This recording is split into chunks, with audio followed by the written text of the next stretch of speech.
정치적 참견 시점, 오늘도 정치팀 김재영 기자와 함께 하겠습니다. 자, 오늘 준비한 소식 보겠습니다. 네. 연일 정치권 소환되는 홍남기 이유는인데 홍남기 부총리가 소환된다는 거는 결국 정부 지원금 때문이겠죠. 네, 그만큼 재정 투입은 시급하면서도 신중할 수밖에 없는 사안이기 때문일 겁니다. 특히 여당의 유력 대선 후보 세 사람도 저마다의 방법으로 목소리를 높이고 있습니다. 네. 대표적인 게 이낙연 대표의 이익공유제, 그리고 이재명 지사의 전국민 지원금, 그리고 정세균 총리의 손실보상금인데 모두 홍 부총리의 반대에 부딪히고 있습니다. 특히 정부 여당이 추진 중인 손실보상금제는 세 사람이 같은 듯 다른 색깔을 내고 있는데요. 먼저 가장 날선 대립을 하고 있는 이 지사가 오늘 여의도를 찾았는데 그동안의 발언 이어서 들어보시죠. 네.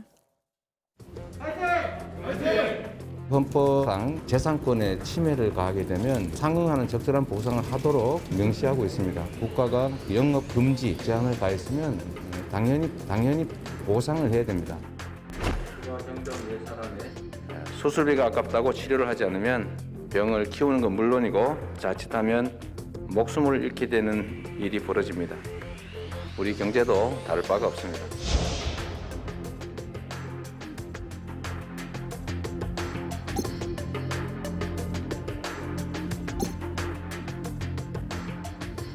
원래 창고지기는요, 본인이 곳간을 열고 닫을 권한이 없어요. 그건 주인이 하는 겁니다. 지금 말은 수건이라고 그러시는데요, 엄살이고요. 자, 빨리 곳간을 열어야 한다고 주장하는 이 지사는 신중론, 봉쇄 정책을 펼 수밖에 없는 홍 부총리와 특히 대립각을 세우고 있습니다.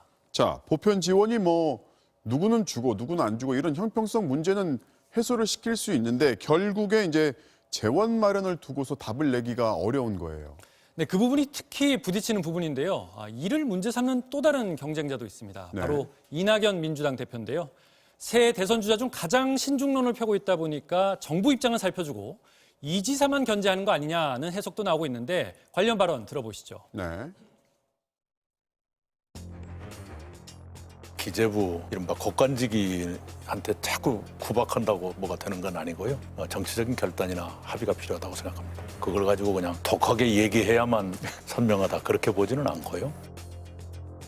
3차 재난지원금이 지급되고 있는데 그것으로 충분치 않다는 것을 아프도록 잘 알고 있습니다. 재정의 적극적인 역할, 정부와 잘 협의해 가면서 늦지 않게 유연하게 민생을 돕도록 하겠습니다. 그러니까 이낙연 대표의 정책 방향은 이 공유제가 그렇지만은 전적으로 이제 국가 재정에만 의존하지 말고 민간 영역도 이제 동참을 시키자 이런 거잖아요. 그렇습니다. 지나친 국가 의존보다는 민간의 자발적 참여를 전제로 한 공존의 생태계를 만들겠다. 이런 설명입니다. 네. 그래서 민간 참여, 국가 재정, 이 중간 영역쯤 되는 게 손실보상제인 셈인데 이를 두고는 총리와 부총리의 갈등설까지 나오고 있습니다. 영상으로 보시죠. 네. 정부는 국회와 함께 제도도 만들고 입법을 해서 국민들에게 합법적으로 보상할 수 있는 그런 길이 열려야 한다고 저는 생각을 합니다.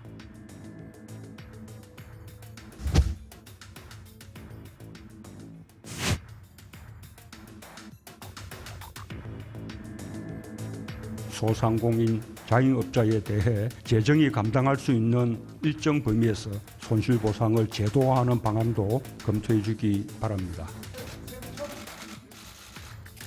네, 우리가 못 만나니까 한대씩 서로들 바쁘고 막 그래가지고 참 여러 가지 일들이 많아가지고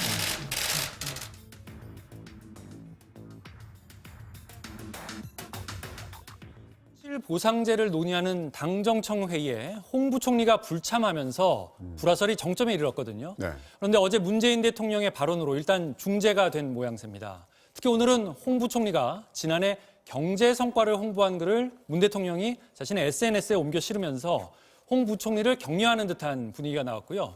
정 부총리도 홍 부총리와 원팀을 강조하기도 했습니다. 오늘 두 사람은 새로운 법을 만들기보다는 기존 소상공인 지원법에서 보상 근거를 마련하고 네. 또 과거 손실을 보상하는 소급 적용은 하지 않는 걸로 의견을 모은 걸로 전해졌습니다. 한정된 자원을 어떻게 효과적으로 사용할지, 그게 얼마나 또 체감적으로 와닿게 할지 현명한 정책 결정을 기대하겠습니다. 오늘은 여기까지 듣겠습니다. 지금까지 김재영 기자였습니다.